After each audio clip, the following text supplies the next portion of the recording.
दोस्तों स्वागत है आपके अपने YouTube चैनल प्लस क्लासेज में। तो दोस्तों आज हम क्लास 12th RBSC की math exercise number 2 ITF inverse trigonometry function का रैपिड रिवीजन करने वाले। बिल्कुल जल्दी जल्दी तो देखिएगा। इसमें से आपको टू टाइप्स के क्वेश्चन पूछे जा सकते हैं। दो प्रकार के आपको इसमें से क्वेश्चन पूछे जा सकते हैं। एक तो आपसे मुख्य मान पूछा जा सकता है, किसी भी इनवर्स ट्रिगोनोमेट्री फंक्शन दे देगा, आपको प्रतिलोम फलन दे देगा, उससे आपसे पूछ लेगा कि भाई इसका मुख्य मान ज्ञात कीजिए, या किसी समीकरण में आप कोई समीकरण आपसे हल करवा सकता है। तो देखिएगा इसमें से आपसे दो प्रकार के क्वेश्चन पूछे जाएंगे। एक तो मुख्य मान, किसी भी त्रिकोणमितीय फलन का आपको मुख्य मान ज्ञात करवाया जा सकता है, वर्ती त्रिकोणमितीय फलन का प्रतिलोम वाला, और यहाँ पे आपसे एक समीकरण हल करवाया जा सकता है। ठीक है, तो देखिए मुख्य मान जो अपने को ज्ञात करने होते हैं, इसके लिए आपको याद करना होता है रेंज। जो इनवर्स ट्रिगोनोमेट्री फंक्शन है उनकी रेंज आपको याद रखनी होती है। ठीक है, तो इसको रेंज को याद करने के लिए आप सिर्फ दो रेंज आप मेरे साथ याद कर लीजिए और आपको अपने आप याद हो जाएगी। तो देखिएगा साइन इनवर्स एक्स की जो रेंज होती है, साइन इनवर्स एक्स की जो रेंज होती है, देखिएगा ये जो क्वेश्चन करेंगे हम मुख्य मान का, इनमें इनका बहुत महत्वपूर्ण योगदान है। अगर ये आपको रेंज नहीं पता तो फिर आप क्वेश्चन नहीं कर सकते इसका। मुख्य मान के क्वेश्चन को हल करने के लिए आपको रेंज का पता होना जरूरी है। तो देखिएगा साइन इनवर्स एक्स की जो रेंज होती है वो होती है -π/2 से लेकर +π/2 तक। ठीक है, और कोस इनवर्स एक्स की जो रेंज होती है 0 से लेकर पाई तक। ठीक है, अब देखो ये दो तो आपको याद करनी ही पड़ेगी, इनका तो कोई सॉल्यूशन है नहीं। साइन इनवर्स एक्स के -π/2 से लेकर π/2 तक क्लोज इंटरवल है, देखिएगा बंद बंद बंद ब्रैकेट, इनमें ये दोनों वैल्यू भी शामिल है, और इसमें भी क्लोज ब्रैकेट है, ये दोनों वैल्यू भी इसमें शामिल है। तो देखिएगा इसके बाद में आता है टेन इनवर्स एक्स। तो टेन इनवर्स एक्स की जो रेंज होती है वो टेन इनवर्स एक्स की रेंज साइन इनवर्स एक्स की रेंज ही होती है, यही होती है। बस यहाँ पे एक ही फर्क होता है, यहाँ पे क्लोज इंटरवल है, यहाँ पे ओपन इंटरवल आ जाएगा। ठीक है, इसका मतलब ये है कि ये दोनों जो वैल्यू है ये इस अंतराल में शामिल नहीं है। ठीक है, तो देखिएगा आगे है कोट इनवर्स एक्स। तो कोट इनवर्स एक्स के लिए कोस उठा लो, कोस का ओपन इंटरवल बना दो, तो ये हो जाएगी कोट इनवर्स एक्स का रेंज। ठीक है, अब देखो ज्यादा आपको याद करने की आवश्यकता नहीं है, आपको तीन ही याद करने की आवश्यकता है, ये इनसे आपका काम चल जाएगा। ठीक है, साइन इनवर्स एक्स, कोस इनवर्स एक्स और टेन इनवर्स एक्स की याद कर लोगे तो इनसे आपका काम चल जाएगा। आगे है सेक इनवर्स एक्स की, आपको याद रखनी हो तो रख सकते हो। सेक इनवर्स एक्स की जो रेंज होती है वो आप यहाँ से देखना, कोस इनवर्स एक्स की जो रेंज है वो की वो रख दो यहाँ पे सेम 0 to π, और इसमें से एक वैल्यू आप हटा दो π/2 वाली। क्यों? क्योंकि π/2 जो होता है अपने पास में सेक π/2 उसका मान अनंत होता है, तो अनंत को हम यहाँ पे इंक्लूड नहीं करते, मतलब कि अपरिभाषित होता है तो उसे हम इंक्लूड नहीं करते। इसके बाद में आता है कोसेक इनवर्स एक्स। तो कोसेक इनवर्स एक्स की जो रेंज होती है वो साइन इनवर्स एक्स की रेंज के ही बराबर होती है, बिल्कुल सेम। बस इसमें से एक वैल्यू घटा दो 0 को। क्यों? क्योंकि कोसेक 0 का मान अपरिभाषित अनंत होता है। ठीक है, तो आपको ये शायद समझ में आ गया होगा बात। तो देखिएगा इन मुख्य मान के क्वेश्चंस को हल करने के लिए, मुख्य मान के क्वेश्चंस को हल करने के लिए आपको रेंज का पता होना बहुत जरूरी है।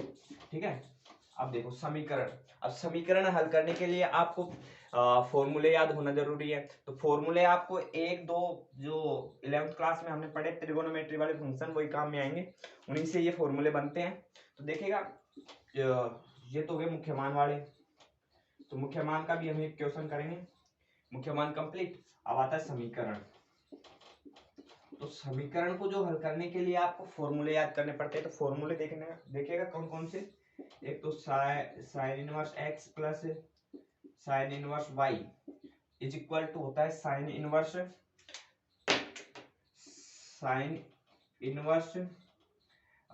एक्स रूट में 1 - y², और बीच में प्लस है, प्लस वाई रूट में 1 - x²। ये फॉर्मूले जो है वो शायद आपको बनाना सिखाया होगा, और नहीं सिखाया तो अभी देखो इतना टाइम है नहीं, तो हम इसे डायरेक्ट करेंगे। देखते हैं, देखो मैं एक बनाना सिखा देता हूँ आपको। जैसे कि आपको भैया कोई क्वेश्चन आपके पास में इस प्रकार 10 से लेते हैं, tan inverse 1/2 plus tan inverse 2/3, इसको आपको हल करना है। इसके बराबर क्या आएगा वो हल करना है, और आपको पता नहीं कि भाई ये फॉर्मूला कौन सा लगेगा। तो देखिएगा जो चर संख्या है ये यहाँ पे चेंज हो सकती है ना, संख्यात्मक माने ये तो कोई कुछ भी आ सकता है यहाँ पे, अगले क्वेश्चन में ये चेंज भी हो सकता है, तो इसे x मानिए आप, तो x प्लस ये भी चेंज हो सकता है, तो टेन इनवर्स इसे y मान लीजिए। अब यहाँ पे tan inverse x plus tan inverse y वाला फॉर्मूला लग रहा है। अब आपको पता नहीं कि ये किसके बराबर होता है, ये भी आपको मालूम नहीं, तो आप इसे बना सकते हो। देखो कैसे, देखो ये भी कोण है और ये भी कोण है, दोनों कोण है, ये कोण कोण ही होते हैं, ये ध्यान रखना, ये क्या होता है कोण। तो देखिएगा जो कोण होता है और इसमें टेन का केस लग रहा है, तो दो कोण है, तो दो कोण है और टेन का केस लग रहा है, तो टेन के केस में दो कोण, जैसे कि अपने पास में टेन एक्स प्लस वाई ले लेते हैं, एक्स प्लस एक्स वाई तो यहाँ काम आ रहे हैं ना, लेते हैं ए प्लस बी, तो ए को ये डिनोट कर रहा है, बी ये डिनोट कर रहा है, ठीक है। तो मान लेते हैं हम ए बराबर तो टेन इनवर्स एक्स, तो एक्स बराबर आ जाएगा यहाँ से एक्स बराबर आ जाएगा अपने पास में टेन ए, ठीक है, एक्स बराबर क्या आ जाएगा टेन ए, और बी बराबर हम मान लेते हैं टेन इनवर्स वाई, तो वाई बराबर अपने पास में आ जाएगा टेन बी, यहाँ तक कोई दिक्कत नहीं होनी चाहिए, ठीक है। देखो टेन ए प्लस बी का फॉर्मूला जब हम खोलेंगे तो ये होता है tan A plus tan B upon one minus tan A और टेन बी, ठीक है। टेन ए और टेन बी का मान यहाँ से उठा के रख दो, तो टेन ए का मान तो अपने पास में है एक्स, टेन बी का मान y, one minus x y. देखो इस टेन को जब इधर, देखो जब दोनों दोनों पक्षों में हम टेन इनवर्स एक्स लेंगे, इधर भी और इधर भी, तो ये टेन हट जाएगा यहाँ से, तो यहाँ बच जाएगा ए प्लस बी। अब ए का मान अपने पास में है tan inverse x, tan inverse x, और बी का मान अपने पास में टेन इनवर्स वाई, तो टेन इनवर्स एक्स बराबर tan inverse x plus tan inverse y बराबर में tan inverse x plus y upon one plus one minus x y, ये इसका फॉर्मूला हो गया। तो देखो फॉर्मूले तो आपको याद होने चाहिए, और नहीं है याद तो आपको बनाना आना चाहिए, ठीक है। तो अब क्वेश्चन करते हैं मुख्य मान से। मुख्य मान से जिसके आपसे पूछ लिया कोई भी क्वेश्चन, जैसे कि यही है भाई टेन इनवर्स माइनस एक बटा तीन, इसका मुख्य मान ज्ञात कीजिए। तो इसका मुख्य मान ज्ञात करने के लिए आप क्या करेंगे कि माना सबसे पहले इसे थीटा के बराबर मान लीजिए, तो tan inverse one by three, ठीक है। तो आप देखिएगा यदि दोनों तरफ हम टेन ले लें, यदि दोनों तरफ हम टेन ले लें तो ये तो हो जाएगा टेन थीटा, और यहाँ से टेन इनवर्स हट जाएगा, तो यहाँ से आ जाएगा अपने पास में टेन थीटा बराबर में माइनस एक बटा तीन। अब आपको देखना है कि एक बटा तीन टेन के केस में कितने का मान होता है, टेन के केस में कितने का मान होता है एक बटा तीन। अब यहाँ से आपको क्या करना है कि टेन की रेंज भी याद रखनी है। अब टेन की जो रेंज होती है माइनस पाई बाई टू से लेकर प्लस पाई बाई टू, मतलब कि यदि हम यहाँ देखें तो यहाँ से लेकर और यहाँ तक ये इस एरिया में आता है टेन, ठीक है। तो आपको देखना है कि माइनस में आ रहा है तो मतलब कि यहाँ आएगा इस क्वाड्रेंट में, क्योंकि इसमें तो पॉजिटिव होता ही है और पॉजिटिव होते हैं, तो इस क्वाड्रेंट में चौथे में, तो चौथे में देखना है टेन कितने का मान एक बटा तीन होता है, एक बटा तीन नहीं लेना था यार, सॉरी, एक बटा रूट तीन लो, यहाँ पे एक बटा तीन लो, ठीक है। तो माइनस का एक बटा रूट तीन कितने का मान होता है, तो आपको पता है कि टेन 30 का मान कितना होता है एक बटा तीन, तो माइनस 30 का मान 30 मतलब कि पाई बाई सिक्स, तो टेन माइनस का pi by six, ten minus का पाई बाई सिक्स। अभी माइनस पाई बाई सिक्स इसीलिए लिया है क्योंकि यहाँ पे जो इसकी रेंज होती है टेन की वो यहाँ से लेकर और यहाँ तक होती है, ठीक है। तो इसमें तो पॉजिटिव होना ही है, फर्स्ट में तो सब पॉजिटिव होते हैं, और चौथे में जो है वो अपने पास में कोसेक सेक और कोस पॉजिटिव होते हैं, वो सब नेगेटिव। तो यहाँ पे टेन का मान क्या होगा नेगेटिव होगा, और इसकी रेंज भी जो है अपने पास में कितनी है माइनस पाई बाई टू से लेकर प्लस पाई बाई टू तक, ये इसकी रेंज है। तो आपको याद रखना है ये रेंज के अंदर ही आना चाहिए, ये जो मान ले रहे हैं ना आप माइनस पाई बाई सिक्स, इसी रेंज में है, देखो इसी रेंज में ये माइनस पाई बाई सिक्स इसी रेंज में आएगा, ठीक है। देखो यहाँ से टेन आप हटा सकते हो, तो माइनस पाई बाई सिक्स आ जाएगा इसका आंसर। आप इस प्रकार से ये क्वेश्चन करेंगे। देखो ये क्वेश्चन जो आपके पास है ये अगस्त सदर में पूछे जाएंगे, एमसीक्यू में, एमसीक्यू में एक क्वेश्चन पूछे जाएंगे आपसे, एक नंबर का क्वेश्चन आएगा, ज्यादा कठिन होने वाला नहीं है। तो देखो अब देखते हैं हम समीकरण वाले क्वेश्चन। तो समीकरण वाले क्वेश्चन में मैं क्या बताया आपको कि भाई समीकरण वाले क्वेश्चन में आपके पास फॉर्मूले लगेंगे डायरेक्ट, तो फॉर्मूले लगाना है आपको। अब फॉर्मूले जैसे कि अब मैं क्वेश्चन लिख देता हूँ यहाँ पे, sign inverse x plus sine inverse two x बराबर में पाई बाई थ्री, ये कोई समीकरण है आपके पास और इसे हल करना है, तो इसको हल करने के लिए देखना मैं आपको बता दूं कि sign inverse x sine inverse 2x, ये जब भी ऐसा क्वेश्चन आपको देखने को मिले तो आप इसे कोस में कन्वर्ट कर लीजिए। क्यों? क्योंकि कोस में जब हम कन्वर्ट कर लेंगे तो देखना यहाँ पे साइन इनवर्स, देखो मैं पहले यहाँ से आपको बता देता हूँ, साइन इनवर्स बी, इसका जो फॉर्मूला होता है अपने पास में वो होता है साइन इनवर्स ए रूट में 1 माइनस बी स्क्वायर और प्लस बी रूट में 1 माइनस का ए स्क्वायर, ये इसका फॉर्मूला होता है। अब इसमें जो ये रूट है ना ये दोनों अलग अलग है, प्लस माइनस में आएंगे, ये एक बार ये अलग आएगा ये अलग आएगा, ठीक है, तो इनको हम अलग अलग नहीं कर सकते, समझ रहे हो, एक साइड नहीं कर सकते इनको, तो इसके लिए हम क्या करते हैं इसे कोस के साथ में हल करते हैं। तो कोस के साथ में हल करने के लिए आप इसे भी कोस में चेंज कीजिए, इसे भी कोस में चेंज कीजिए, तो इसे भी कोस में चेंज करेंगे तो ये होगा पाई बाई 2 माइनस में कोस इनवर्स एक्स प्लस ये हो जाएगा पाई बाई 2 माइनस में कोस इनवर्स 2x बराबर में पाई बाई 3, ठीक है। देखो एक मोस्ट ये फॉर्मूले आपको याद रखने, तीन फॉर्मूले, साइन इनवर्स एक्स कोस इनवर्स एक्स बराबर पाई बाई 2 होता है, ध्यान रखना ये। देखो इसमें आपको कॉमन मिस्टेक ये मत कर देना कि ये जो ये है ना ये दोनों जब बराबर होंगे ना तब ये पाई बाई 2 के बराबर होगा। Sign inverse x plus cos inverse x बराबर पाई बाई 2 जब कब होगा, जब ये दोनों बराबर होंगे तभी होगा। यदि यहाँ y हो गया कोई और भी संख्या आ गई तो फिर ये y के बराबर पाई बाई 2 के बराबर नहीं होगा, ठीक है। तो ये दोनों क्या होना चाहिए, बराबर। तो आपको ध्यान रखना है sine inverse x plus cos inverse x बराबर पाई बाई 2, वैसे ही tan inverse x plus cot inverse x बराबर पाई बाई 2, वैसे ही sec inverse x plus cosec inverse x बराबर पाई बाई 2, ठीक है। आ जाओ आगे, देखो इस क्वेश्चन को आगे करेंगे तो ये और ये जुड़ के पाई हो जाएगा, पाई यहाँ से माइनस कॉमन ले लेंगे तो कोस inverse x plus cos inverse 2x बराबर में पाई बाई 3। अब देखो इसको पूरे को इधर लेके जाओ और इसे इधर ले आओ तो ये प्लस का हो जाएगा वो माइनस का हो जाएगा इधर आके, तो cos inverse x plus cos inverse 2x, ये तो हो गया प्लस का उधर जाके, ठीक है। अब इस पाई बाई 3 को जब इधर लेके आएंगे तो ये माइनस का हो जाएगा, तो पाई माइनस पाई बाई 3, ठीक है। देखो cos inverse x cos inverse 2x, इसका जो फॉर्मूला होता है वो होता है अपने पास में कोस इनवर्स x y, इसका और इसका गुणा माइनस, यहाँ पे प्लस है तो यहाँ माइनस। देखो कोस का जो केस होता है उसमें चिन्ह जो है नेगेटिव, मतलब कि ये विपरीत चिन्ह चलते हैं, यदि यहाँ प्लस माइनस होता तो यहाँ प्लस आता, अब यहाँ पे प्लस है तो यहाँ माइनस लगाना, आपको ध्यान रखना, ठीक है। अब रूट में 1 माइनस एक्स स्क्वायर और 1 माइनस इसका स्क्वायर करेंगे तो 4x स्क्वायर, ये इसका फॉर्मूला होता है, यहाँ पे बच जाएंगे 2 पाई बाई 3, ठीक है। यहाँ तक आपके समझ में आ गया होगा।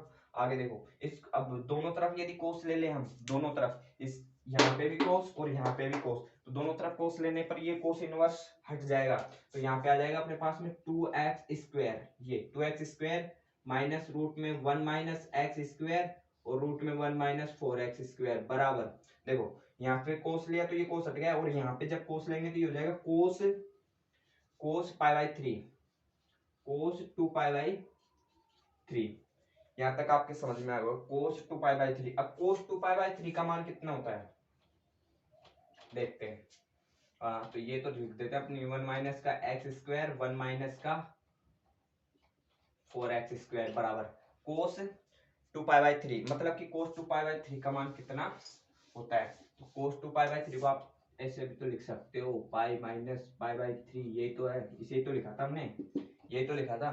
तो देखो पाई पाई के केस में नाम तो नो चेंज रहेगा। अब देखेंगे कि कौन से क्वाड्रेंट में आ रहा है, ये सेकंड क्वाड्रेंट में आ रहा है, तो सेकंड क्वाड्रेंट में कोस के केस में जो मान होता है वो नेगेटिव होता है, ठीक है। तो कोस माइनस का पाई बाई 3, अब कोस माइनस पाई बाई 3, तो कोस का जो कोस पाई बाई 3 मतलब कि कोस 60 का मान कितना होता है 1/2, कोस 60 का मान 1/2। आगे करो तो 2x स्क्वायर माइनस का 1 माइनस का x स्क्वायर और 1 माइनस 4x स्क्वायर बराबर में माइनस का 1/2, ठीक है। अब देखो आप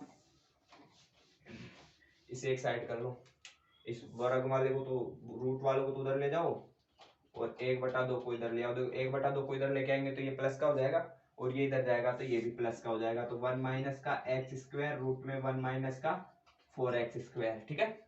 देखो दोनों तरफ जब वर्ग करेंगे तो 2x स्क्वायर प्लस का 1/2 का होल स्क्वायर, जब इधर वर्ग करेंगे तो 1 माइनस एक्स स्क्वायर और 1 माइनस का 4x² बचेगा। ठीक है, आगे देखो,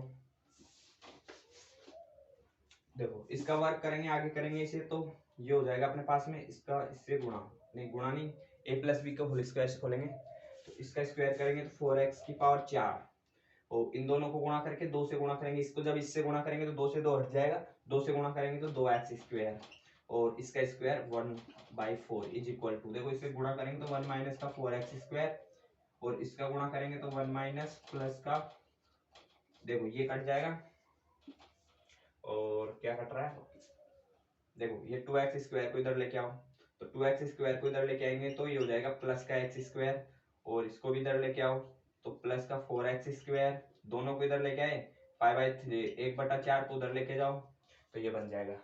दिख रहा है आपको?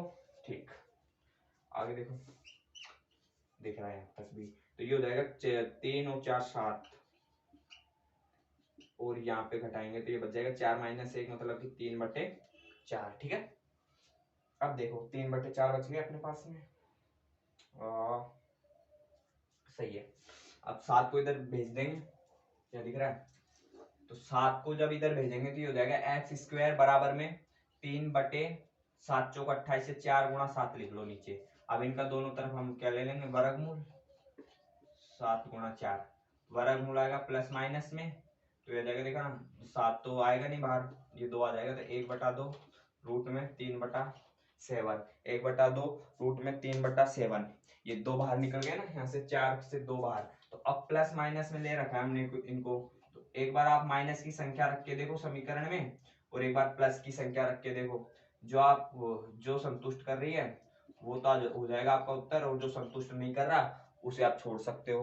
तो देखना यहाँ पे जो माइनस की वैल्यू है ये संतुष्ट नहीं करेगी, ये वाली वैल्यू समीकरण को संतुष्ट नहीं कर रही, तो 1/2 रूट में 3/7 ये हो जाएगा इसका आंसर। देखिएगा जो समीकरण वाले क्वेश्चन है उनमें आपको ये फॉर्मूले तो यूज करने ही पड़ेंगे, ये तो पक्की बात है। ठीक है, तो फॉर्मूले आप याद करने की बजाय यदि बनाना सीख ले तो बहुत अच्छी बात है। ठीक है, क्योंकि याद जब आप करोगे किसी भी चीज को, तो याद करी हुई चीज तो भूलना पक्की है, पक्का है कि आप भूलोगे, जो चीज आपने याद करी है वो भूल जाओगे एक दिन, बट जो चीज आपने सीख ली ना वो मरते दम तक आप नहीं भूलने वाले। तो मेरा तो ये कहना है कि आप ज्यादा से ज्यादा फॉर्मूले बनाना सीखें। इस प्रश्नावली में ऐसे ही क्वेश्चन है पूरे, देखो एक क्वेश्चन और इसी प्रकार के क्वेश्चन एक और बनता है कि भैया आपसे सिद्ध करवाने के लिए पूछ ले क्वेश्चन, सपोज दे सिद्ध करवाने के लिए, तो जो सिद्ध करवाने के लिए क्वेश्चन पूछते हैं वो बहुत ही सरल होते हैं।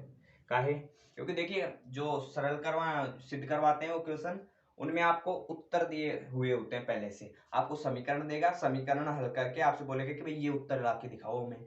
LHS और RHS दोनों दे रखे होते हैं, तो आपको LHS या RHS दोनों में से जो भी पार्ट बड़ा हो उसे हल करना है, उसे हल करने के बाद में जो छोटा पार्ट है उसे उत्तर लेके आना है। ठीक है, यदि दोनों उत्तर दोनों में बड़े हैं, भाई इधर वाला भी इधर वाला बड़ा है, तो इसे भी हल करो इसे भी हल करो, दोनों को हल करके क्या लेके आओ उत्तर, दोनों का जो सेम सेम मिला दो लास्ट में। तो प्रूव वाले क्वेश्चन भी आपसे 4 नंबर का क्वेश्चन वही पूछा जाएगा प्रूव वाला, उसमें आपको सिद्ध करना होगा। तो सिद्ध करने के लिए क्या करना पड़ेगा आपको कि उसमें LHS भी हल करना पड़ेगा, LHS हल करके RHS लेके आना पड़ेगा। तो इसके लिए आपको करना क्या पड़ेगा, समीकरण को ज्यादा से ज्यादा हल करो, जैसे जो क्वेश्चन मैंने करवाया ना भी, ऐसे ही क्वेश्चन आपको ज्यादा से ज्यादा हल करने। और कोई भी क्वेश्चन यदि नहीं आ रहा है तो आप कमेंट सेक्शन में मेंशन कर सकते हैं। So thank you watching this video. अगर ये वीडियो आपको पसंद आई है तो अपने सारे दोस्तों के साथ शेयर करें जो क्लास 12th में है मैथ से। ठीक है, थैंक यू।